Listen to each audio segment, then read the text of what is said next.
آپ سے عرض کروں گا کہ آپ سر 2 منٹ آپ تشریف لائیے اور چند کلمات آج کے مشاعرے کے بارے میں ڈاکٹر سیف الرحمان صاحب. Thank you very much. بسم اللہ الرحمن الرحیم. میں مبارکباد پیش کرتا ہوں بزم شعر و سخن کو کہ اس قدر شاندار مشاعرے کا انعقاد کیا اور یہ 7واں مشاعرہ تھا. انگریزی میں کہتے ہیں کہ کوئی بھی ڈوٹ ہوتا ہے اس کا ایک اینٹی ڈوٹ ہے یا انٹیگنسٹ ہوتا ہے. تو اس قسم کی محافل، اس قسم کے مشاعرے جو ایک کثیف ماحول ہے ہمارے ہاں، اس کا اینٹی ڈوٹ ہے اور یہ ایک بہت اچھی ایک فضا میں ہے.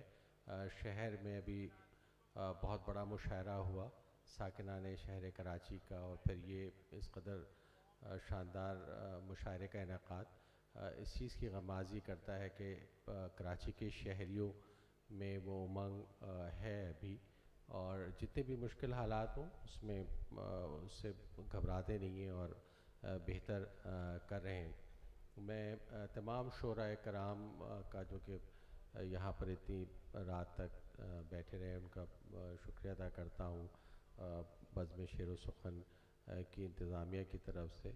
اور اس چیز کا ہمیں یقین ہونا چاہیے کہ تمام یہ جو ادبی محافل ہوتی ہیں یہ سوشل سائنس میں اس کا یعنی سلوشنز یہ دیتی ہیں انسان کو مشکل چیزوں کو، جو شاید سائنٹیفک جو ایک محنت ہوتی ہے وہ شاید نہ دے سکے.